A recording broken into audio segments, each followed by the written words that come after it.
come from somewhere else, but this is where we found ourselves. Welcome to the local show. People you work with, people you know. Welcome to another edition of the Local Show. Here on GrassRoots Community Network, I want to shout out to GrassRoots TV, especially for our new studio here at the Red Brick, where our studio has been located for quite a few years, but we've just done a full renovation. Congrats and thank you, GrassRoots TV. America's original public access channel since 1972. Even before this guy was born and raised in Aspen, I want to introduce a first-time guest of the week. He's the owner of Aspen Vel, Luke Wampler. Buddy, welcome to the show. Pleasure to be here. This Thanks has been for fun having hanging me. out. Absolutely. Talking all things bike. As far as we can. It's all you got to do in Aspen. It's a wacky world, but we want to go back and get a little bit of your background. Born and raised in Aspen. Yeah. Dude, what's that like? And It started off pretty sheltered and stayed that way the whole time. shelter. They kept you inside, you weren't allowed to leave the house? Well, or it started off by showing me to school on the public bus by kindergarten. okay. You miss the school bus, and so they don't got to drive me to school, just pop me on Rafta. Yeah, You know? Rafta, because you have to. Absolutely. Yeah. And then You as lost soon as I started pedaling, just start biking to school. Okay. So it gives you that freedom, right? Yeah, absolutely. That's the beauty of growing up in a small town. It's really easy to get just about anywhere at any time. Yeah. So that was kind of the first experience with the bike. It was just grabbing your little bike. What kind of a bike was it? And then you rode to school? Little tiny Raleigh, dude. Okay, Well, nice. my first bike was the little 12-inch with training wheels, with no Okay. gears, single speed, back pedal brakes, Okay. little tyke bike. Yeah. Although This little one with those little wheels They never on it. gave me training wheels. Okay. We started off no training wheels. That's how Dad likes to do it. Okay, just right to it. Oh, yeah. Baptism when by you fire. fall over, get back up. And then keep going, and then fall over again. And, Yeah. Skin regrows. Kind of like the school of hard knocks. Absolutely. Yeah, you just get banged around into figuring out your balance point. Yeah. Yeah. You learn quick. Bounce on that side, and then all of a sudden you'll end up in the middle biking. And then the Raleigh, was that a 3-speed or 5-speed? Or I believe still it a was- single speed? By the time I got to 20-inch, it was a knockin' 7-speed 20-inch. Ooh. Yeah, wow. it was pretty fancy. That's yeah. Yeah, well, my dad owned a bike shop. Good I to got have the a best dad of who the owns best, yeah, you exactly. know? Who has a bike shop who could set you up properly. Although that was a big con, because a lot of the times I would just come home from school one day and my bike would be gone. He'd be like, "Sorry, sold it." Oh, okay. So that's the downside. Your bike So could be sold you from could never underneath get you. too attached to a bike at any point. Yeah, right. You were just kind of renting the bike. Exactly. Even though you didn't have a fee, but you knew it could go away at any time. But you never knew when. If there was a buyer. You'd want to go for a ride after school one day, come home. She's like, "Where's my bike?" Oh my gosh. And then how do It's like losing a pet. I know, that's it's kind of sad. Yeah. I mean, the only way to recover those is another bike. There was So always then, there was always another bike. What did you graduate to? Do you remember kind of your series of bikes? Because I went through the Schwinn series. I The started Stingray, off- the Collegiate, the Varsity, those kind of bikes. Started off on a Raleigh Talus was their hardtail, but Dad, this is back in the day when we actually had mountain bikes. So Oh, cool. I was on an 80s. Ibis Spider, Ooh, a bright green sweet. Ibis Spider. By the time I was off a 24-inch, it was a little 26er, Jeez, nice. and that's what I rode when I was like 11. And then before that, just before that, it was my Santa Cruz Santa Cruz HD. What was it? It was a tiny little short travel silver thing. And it was actually So a women's. just It was front a suspension. women's bike. Okay. No, it was full susser. Full I got a suspension. full Wow. susser when I was like 11. You got style. Yeah, and that's when he started pushing me up smuggler. I was like, if Okay. you're gonna have a nice bike, you're gonna use it. You're gonna use it on a Yeah. real mountain bike ride. Yeah, Like and of Smuggler, which that- was that's- so brutal back in That's the where day. I learned to mountain bike was smuggler. More baptism by fire. Yeah. Out in the midday heat, grinding up a heinous climb. It used to be really sandy, really rocky. Oh, yeah. Like you had to nail your line. It wasn't just like a And he didn't approve of boilerplate stopping to dirt. catch your breath. You could, but he definitely shamed you for it. Do you remember some of the language? That was, Oh gosh, specific language. was there any name calling Oh. son, you're a pansy or not? Pansy was up there, but that was in the mix. at more that time. more thing he just leave you behind. Okay. Do the Just the get Italian dropped. goodbye, where like Okay. he'll kind of wait for you, you'll start going again, you'll catch up to him, and he'll just take off as you're panting. like to say old bike racers don't ever retire. They just get dropped. Yeah. And like young bike racers or just bike riders, they just get dropped. Yeah. Like left behind. Absolutely. Although it teaches you to keep up. Yeah. Before long, he just started sending me and Peter up there so we could stop bugging him at the bike shop. So this is your brother. Yeah. Okay. So the two boys. So it was his time to watch the shop, but he's working. He's got a bike shop to run. So he'd stick us on 2 bikes and go say, pedal up smugly. Oh my gosh. And, you know, it'd just keep us off the streets, keep us out of trouble, you know? Yeah. Get us tired by the time we're done. I like that. I mean, you think about it, it's a pretty good program. Yeah. You guys are out doing cool stuff. You're getting tired. Although my brother you don't need had a babysitter. You know, you're not in front of the big TV screen. My dad called the boob tube way back when. Although he Who knew I'd regretted have that a TV decision show one day? a little bit, because my brother had a knack for breaking just about anything. Okay. In fact, Pivot, when they released the Firebird, they gave Dad a model, and they had these new carbon pivot points, and they asked him to test it out and try and break it. And he was like, I know someone who's good at that. Peter broke 3 in a row. No kidding. Yeah, they kept sending us new ones, and they finally sent us an aluminum pivot, and they were like, no more carbon pivots. Get an aluminum one. Peter found a special purpose. Like, I'm good at breaking stuff. Yes. All right, buddy, we're going to take a quick break. We got so much to get to. We're going to fast forward to, like, modern biking, e-biking, all that's going on. It's all the world rage. has There's a lot of changed. conversation. We're going to take a quick break. I want to thank my summer underwriters for making our series happen June through September.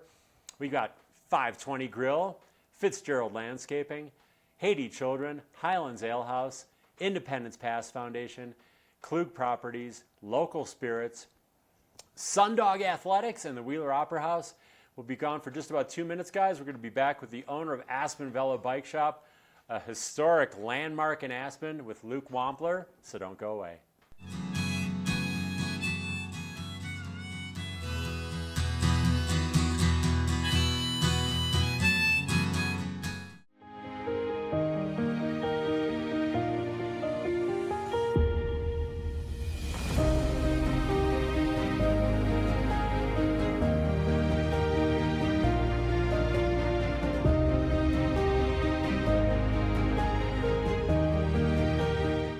Community is at the heart of Aspen, and I take great pride in being a part of it. I'm Chris Klug, and as a lifelong Aspen resident, my connection to this community runs deep. My involvement in local events and charities isn't just about giving back. It's about staying in tune with the community I love. Allow me to help you find your place in our incredible community together. As Aspen's most experienced instructors, Sundog Athletics offers you 30 years of experience providing instruction and guiding for mountain biking, road biking, e-biking, and hiking. More at sundogathletics.com. Fitzgerald Landscaping provides high-quality services with a strict attention to detail and a reputation for reliability and integrity. Their team includes highly experienced stonemasons and arborists. They also specialize in water efficiency and horticulture knowledge. The Wheeler Opera House, presenting comedy, music, family shows, and so much more. Experience live entertainment year-round in the heart of downtown Aspen. From laugh-out-loud nights to unforgettable performances for all ages, the Wheeler is where Aspen comes alive. Since 2010, 520 Grill has been a favorite local spot with a bright and spacious new location across from Rio Grande Park. Enjoy indoor and patio seating, takeout and delivery, from burgers to tacos to nutrient-dense protein bowls, and more. Restoring and protecting the ecological, historical, and aesthetic integrity of Independence Pass, Independence Pass Foundation works with volunteers to care for our magnificent backyard and lead studies and community outings sharing flora, fauna, and history. Located slopeside at Aspen Highlands, Highlands Ale House is open daily, offering affordable scratch-made comfort food, delicious beers and cocktails, ideal after your Maroon Bells adventure or for a family meal. Rehearsal dinners and weddings are a specialty at our beautiful venue. Locally owned and operated, Local Spirits has low prices, a convenient location next to Exxon gas station with parking, and is Aspen's exclusive cigar dealer. 3% back with our loyalty program. Welcome to the local show. People you work with, people you know. Hey guys, thanks for sticking with us here on the local show as we work our way about halfway through our summer series now, joined by Aspen Vel owner Luke Wampler. And I think before we start to get into the e-bike thing, tell us some of the unique aspects of Aspen Vel. Because I want to make sure, we share that part of your shop, because it's changed a lot since when your dad was the owner. Yeah. Now it's like basically a different business model.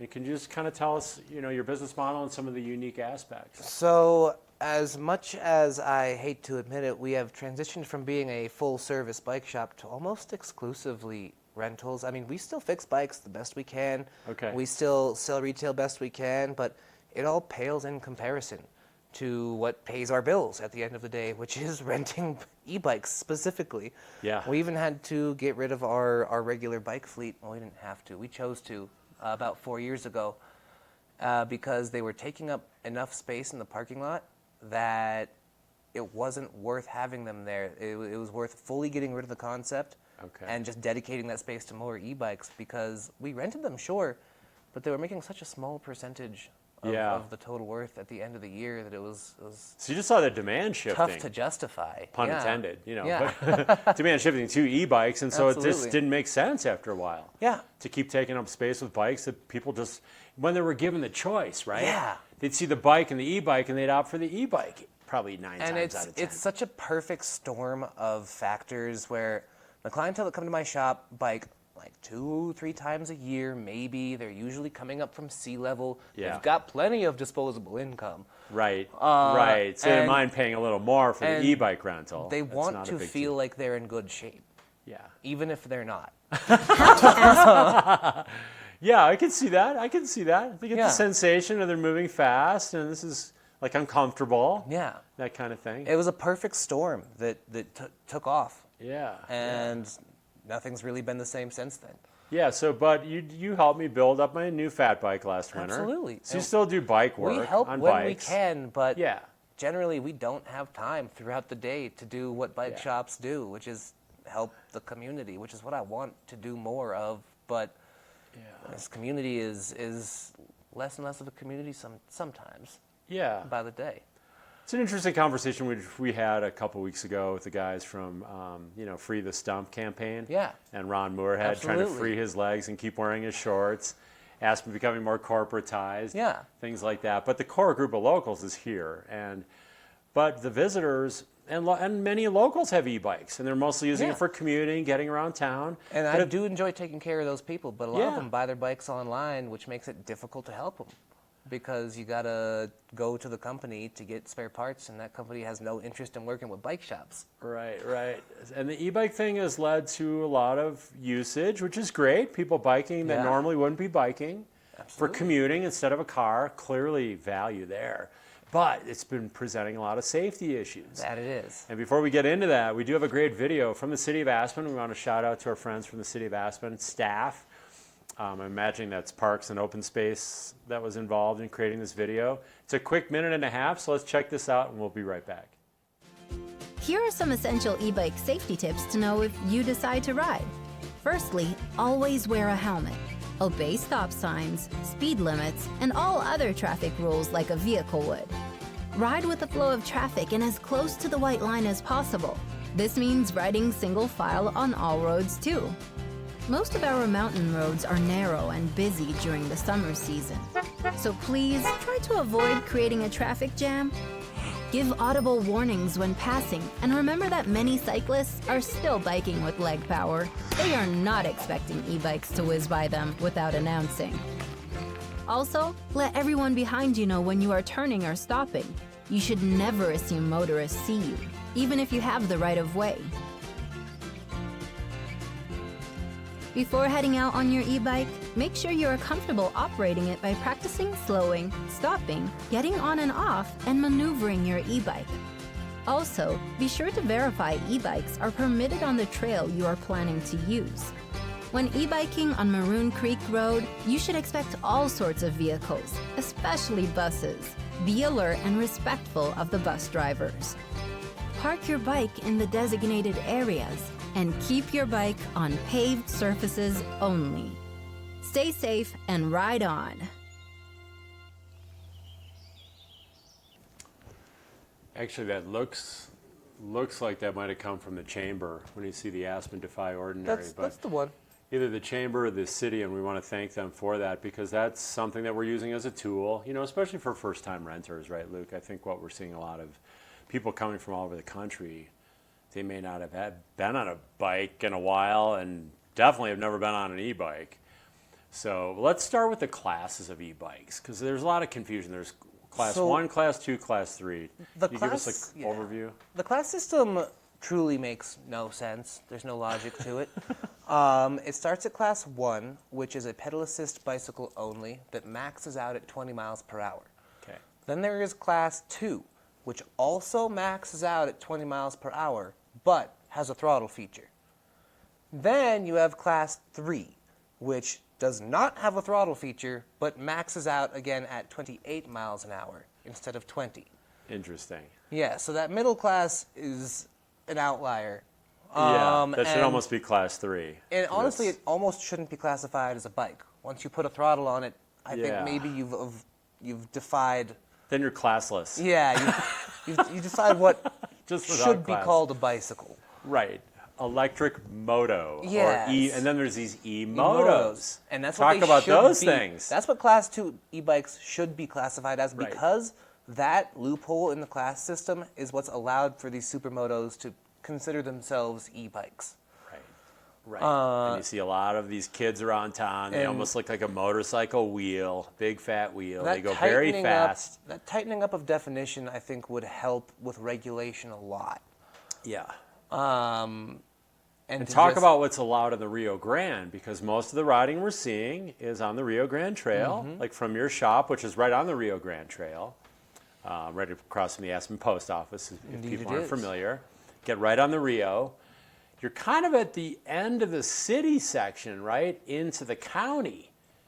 The city allows all Class 1, 2, and 3, right? Indeed they do. But the county, on the county part of the Rio, which is the vast majority, is Class 1, correct?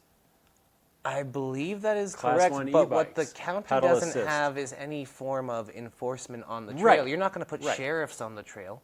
Well, the rangers are supposed to be patrolling for the Class 2 and 3. Are they with the? They've even They're with the county. brought out, Pickens County the Rangers? county open Okay. space and trails rangers. So All I right. work with these guys Gotcha. as a guide myself, and they were going to be monitoring speed. I don't know how you do that unless you have a speed got a speed gun gun, with yeah. a ranger standing there, because some people are going more than 20 miles an hour. And if they have illegal e-bikes that go 30 or more, I've seen that too. So, I mean, once you're on the Rio especially, that's a unique spot, right? And talk more about that, because a lot of your renters go right out into the Rio Grande and they go to Woody Creek Tavern. So I think that having an enforcement agent out there, like, what are we going to? Are we going to start having like high-speed chases on the Rio Grande Trail? If a person blows past a guy with a speed gun? A lot of times it's a warning, but it just depends on the person. If they stop for you in the first place. Yeah. If these people are inconsiderate enough to be blowing past you, then Well, the Rangers all had to get e-bikes themselves. Yeah. So that was one of it, right? It's Yeah. a state trooper saying, I got to be on a really souped up car to catch someone who's going 120 down Absolutely. the interstate. You basically have to soup up too. So yes, there is chasing. There's trying to get these people. There's trying to stop them. There's talking to them either in a educational with a warning, or you're a local that was flagrant, you just took out a little kid, obviously then there's fines and other penalties. So it really depends on the situation. I almost think it would be more effective to have a blanket statement of this is a type of vehicle that we do not allow on our trails, and like make a fine, like a hard stop between what I would consider an e-bike and what I would consider an e-moto. Right. And the difference is basically, do you have to pedal it? Exactly. Otherwise, it's just basically an electric motorcycle if you don't have And to pedal it. I think those are the bikes responsible for a majority of incidents around town. Yeah. And it should honestly just get to the point, I believe, where if you are caught in an incident with one of those bikes, kind of like a car, like maybe you lose your privilege, maybe that bike goes into an impound lot or something, I don't know. But there's a pretty clear outlier that is more of a cause to the problem than the others, I think. Yeah. It's the throttle only. Yeah. You don't necessarily have to pedal it. It's like taking your moped or your Vespa, right? On the bike trail. On the Rio Grande. On the sidewalk. On a bike trail. So it's motorized use. Yeah. On a non-motorized area, and it almost, to me, has become like an e-bike superhighway, like they have in Europe. Except in Europe, they're using it for commuting, right? In the Netherlands, in Norway. And all those people know those how to people are bike. going to work, and they're going like this. Those people all bike every day. Those Yeah. people all know what they're doing. They have skills. Yeah. Whereas here it's joyriding with low skills. It's Yeah. recreational use Yeah. with low skill levels. And so then if you're a walker, or you've got your dog, or you're a little kid learning how to ride a bike, you're someone who's 80 trying to go for a walk on the Rio. It becomes a dangerous it's area scary. to be. Yeah. Yeah, it's kind of become not a super safe multi-use area. And because there's e-bike speeding in both directions, it's not really even safe for the e-bikers either. So we kind of got away during COVID too, right? When we had our eyes on another ball, right? How do we deal with COVID and all the issues? And then e-biking was kind of blowing up at that time, right? Yeah. And then the regulations are now trying to catch up. You know, it's like the e-mountain biking, which is another subset of e-bikes. They're set up like a mountain bike. They have suspension and big tires. They're sneaking out on the single track trails where they're not allowed. It's resulted in safety issues for me hiking and guiding hiking. Yeah. And these guys a lot of these are 70-something-year-old locals, and they're just insisting on doing their thing. Yeah. And they'll just pay the fines. And then they laugh about the fines. So, I mean, I think you talked about something interesting. It needs to be a meaningful disincentive or a penalty for people to really think through that. Like, maybe I shouldn't get my third violation because it's going to be 20 hours of community service. I really don't want to do that. I'll pay a $1,000 fine. I'll even appear before a judge. But community service, that's a real disincentive. So I think that's a part of the conversation in terms of how do we correct these kind of chronic local offenders. It's like all the old ladies that take their dogs out off leash every night. They know exactly what they're doing. And then you're almost hitting their dog on the Rio Grande because they don't want to leash it. They know exactly what they're doing. They just, And there could be practical ways to, prevent it from some of these problems from even happening in the first place, like maybe a median on the Rio Grande Trail, some sort of preventative tactic. That'd be interesting, yeah.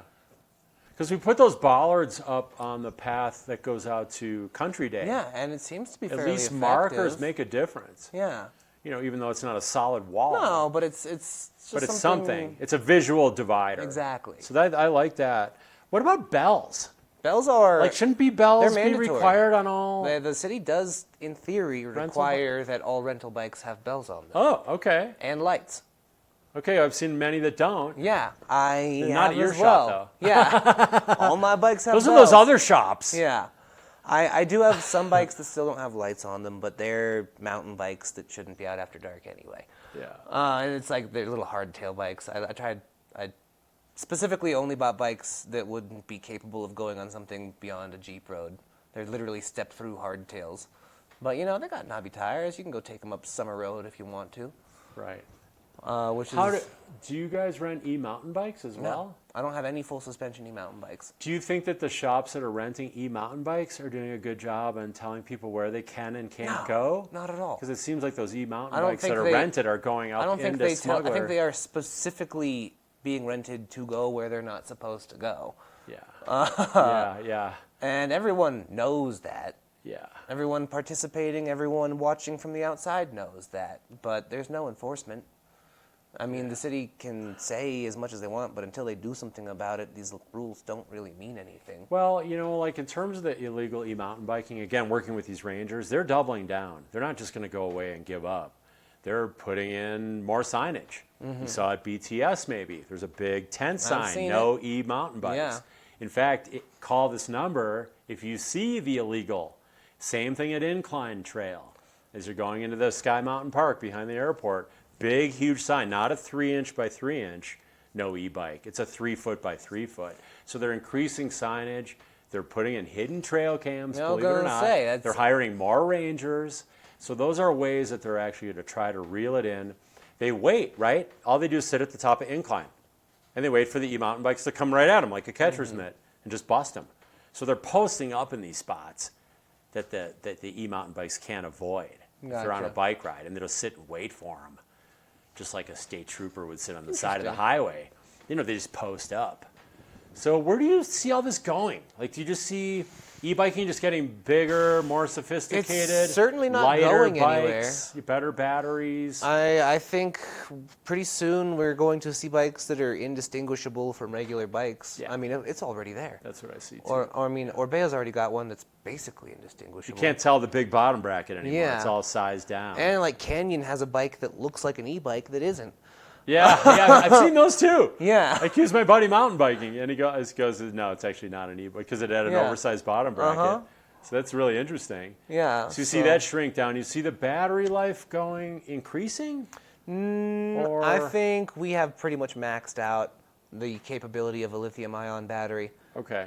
All you can do at this point is make it bigger, and we've made batteries as big as we can make batteries. Right. And then they become super heavy. Yeah, at this That's the point downside. on my e-bikes, the battery weighs, probably 12 pounds out of the 55 pounds of the bike.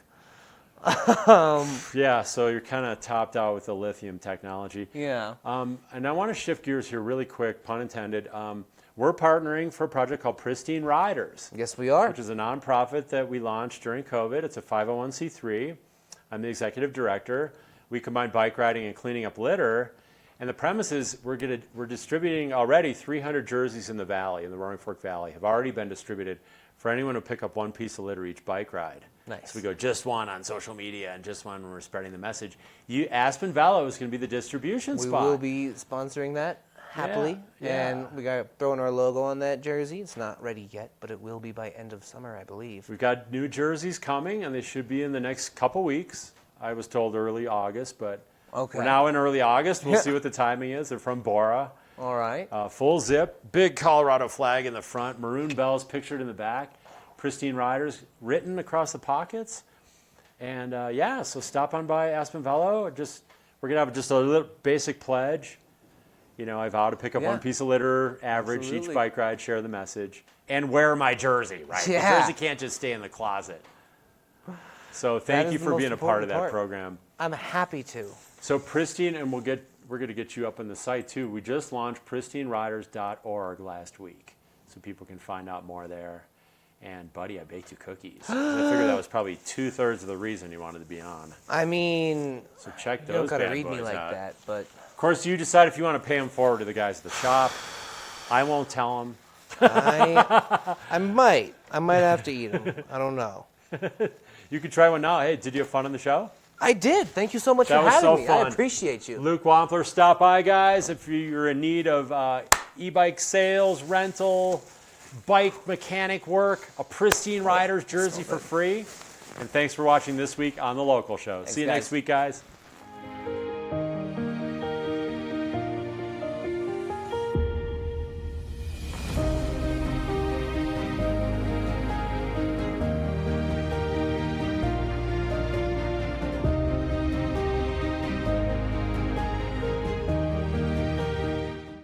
From Olympic podium to Aspen real estate, I'm Chris Klug, and I know what it takes to succeed. As an athlete, I mastered perseverance and strategy, qualities I now bring to real estate. Whether you're buying or selling, my dedication and commitment are unwavering. Together we'll navigate the market and achieve your real estate dreams. As Aspen's most experienced instructors, Sundog Athletics offers you 30 years of experience providing instruction and guiding for mountain biking, road biking, e-biking, and hiking. More at sundogathletics.com. The Wheeler Opera House, presenting comedy, music, family shows, and so much more. Experience live entertainment year-round in the heart of downtown Aspen. From laugh-out-loud nights to unforgettable performances for all ages. The Wheeler is where Aspen comes alive. Welcome to the